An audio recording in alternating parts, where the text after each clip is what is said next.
Alright guys, in this demo we are going to design a custom postcard. So your postcard's going to look similar to this.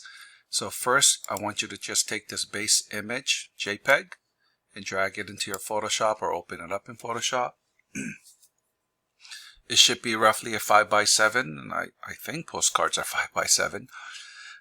Anyhow, what we're going to do now is trying to create, a postcard using this base image as kind of texture and creating something like this, Cosmic Photos, number 9. Alright, so the first thing we want to do is we actually should create a copy. It's just, you don't have to, but it's just a habit of mine. I never like to destroy the original photo, if at all possible. And then I am going to create a text layer.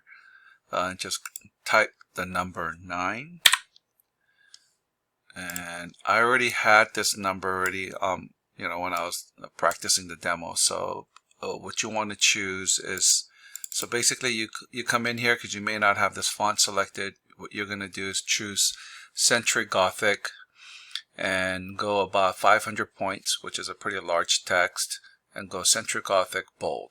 Alright, so you can go through the various different text here or the font size. You can just push the down arrow and you'll go through the various different fonts. Again, you're going to pick Centric Gothic bold, about 500 points, or let's go 550. Okay, so now we have that, and we just needed that as just an outline really.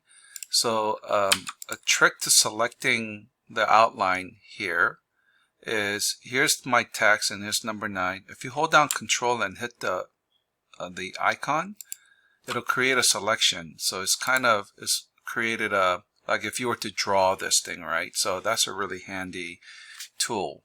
So then now what I want to do is, I've selected the shape, if you will. I want to go to my background copy and affect this layer basically. So I'm going to first move this. Oops, see. I'm going to go to my selection. I want to move my selection to the area that I want. Okay, that was key, because if you just do the move, it'll cut away that part of the thing and it'll move it. But you want to definitely have the selection tool on so you can move it anywhere you want. So let's say you want it somewhere here. And then now with this thing active, you're going to click Make Mask. So what it's doing is it took that selection with the trace of number 9 and then created a white part where you can actually see the image, and then all the other parts are black, which is blacked out, meaning you can't see the image. What's nice about this technique, instead of just cutting it out, is that I can go to the image and I can move it around. Oops, nope. Unlock it, and I can move that just to kind of see if I want another part of that, right? So that's the nice part, is that I actually still have the image behind that clipping mask. So anyway, I don't mind that at all. So I'm just going to leave that where it is.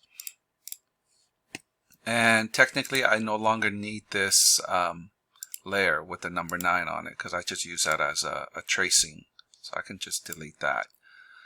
So now let's go ahead and put the black and white background on it, right? So I think what I'm going to do is I'm just going to create a blank layer, drag it underneath, right? And then after that, I am going to select half of that and fill it with black. So right now my black is foreground, so Alt Backspace would be the shortcut key for that. And then I am going to select, maybe I'm going to overlap it just a little bit. Maybe I want this much of it. Was it black and white? Let's see. Oh no, it was the opposite. It was white and black. Alright, never mind. I'm going to go back here.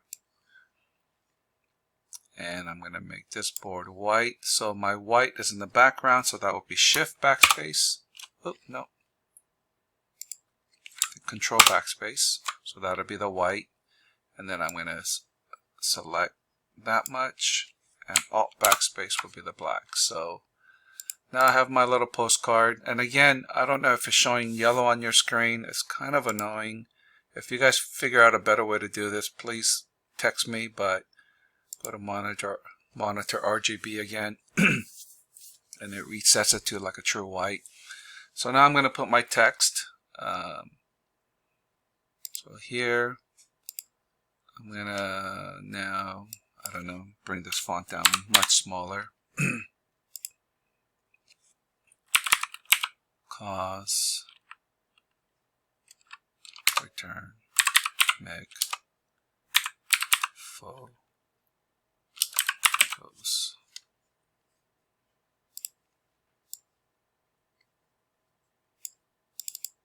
What the heck is that?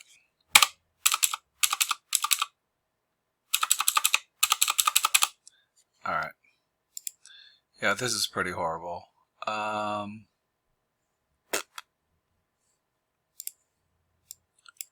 I actually do a lot of these text manipulation in Illustrator, so we'll get into that later, but for now you guys could just do what you can here.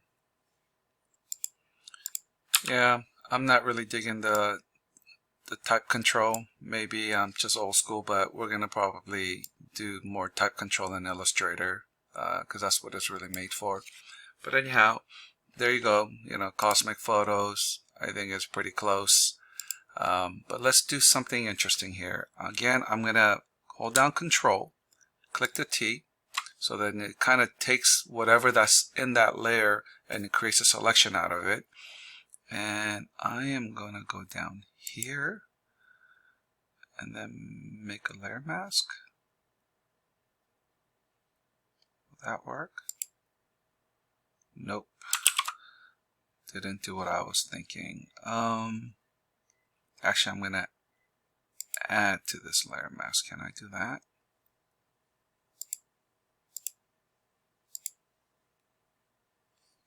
So basically here, what I'm doing is, I'm going to turn all this off. I'm coming in here, and if I fill this white, I should see the stars behind it. Hopefully that makes sense to you. So my white is in the background, so I'm going to hold down Control and hit backspace. And voila. I hope that makes sense, guys. So then I can come back and put my layers in, and then there you go. You have Cosmic Photos. So anyhow, hopefully you guys will get it, but don't worry. What I would recommend also is to try it over and over again. And once you guys understand layering and selection and affecting the right layer, it'll all become second nature. And I really recommend that you do all of the exercise that you've been watching, like over and over and over again. Not necessarily to make it perfect, but just to learn how to use the tools, and it becomes second nature. All right, we will see you on the next one.